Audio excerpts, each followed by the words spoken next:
செய்தியை பார்த்து வருகிறோம். தமிழகத்தின் உள் மாவட்டங்களில் இயல்பை விட 4 டிகிரி செல்சியஸ் வெப்பம் அதிகரிக்கும் என்று தெரிவிக்கப்பட்டிருக்கிறது. தமிழக உள் மாவட்டங்களின் அதிகபட்ச வெப்பநிலை அதிகரிக்கப்படும் என்று தெரிவிக்கப்பட்டிருக்கிறது. அது குறித்தான அண்மை செய்தியை பார்த்து வருகிறோம்.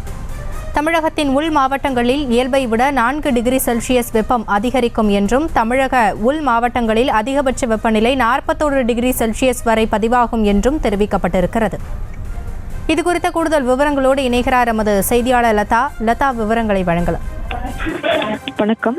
தமிழகத்தில் இன்று முதல் வரக்கூடிய 29ஆம் தேதி வரை அதிகபட்ச வெப்பநிலை என்பது ஓரிரு இடங்களில் தமிழகத்தில் இருக்கக்கூடிய மாவட்டங்களில் ஓரிரு இடங்களில் இயல்பை விட 2 முதல் 4 டிகிரி செல்சியஸ் அதிகமாக கூடும் என்று வானிலை ஆய்வு மையம் தெரிவித்திருக்கிறது. அதாவது அதிகபட்ச வெப்பநிலை தமிழக உள் மாவட்டங்களின் சமவெளி பகுதிகளில் ஒரு சில இடங்களில் 38 முதல் 41 டிகிரி செல்சியஸ் வரை பதிவாக வாய்ப்பிருப்பதாக வானிலை ஆய்வு மையம் தெரிவித்திருக்கிறது. அதே போல பார்த்தோம் என்றால் தமிழகத்தினுடைய அந்த சென்னை அறிவிப்பை பொறுத்தவரை அதிகபட்ச வெப்பநிலை என்பது 36 முதல் 37 டிகிரி செல்சியஸை ஒட்டியும் குறைந்தபட்ச வெப்பநிலை என்பது 26 முதல் 27 டிகிரி செல்சியஸை ஒட்டியும் இருக்கக்கூடும் என்று வானிலை ஆய்வு மையம் தெரிவித்திருக்கிறது. தொடர்ந்து நிலவுகிறது. முக்கியமாக அடுத்த 5 நாட்களில் வெப்ப அலை என்பது தமிழகத்தில் நீடிக்கும் என்று வானிலை ஆய்வு மையம் தெரிவித்திருக்கக்கூடிய நிலையில் இன்று முதல் வரக்கூடிய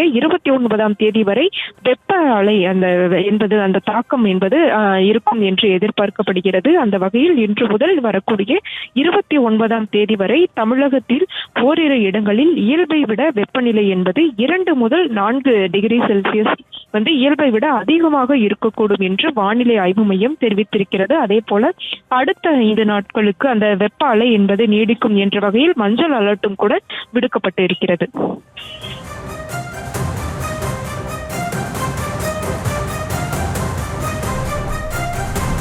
விவரங்களுக்கு நன்றி லதா.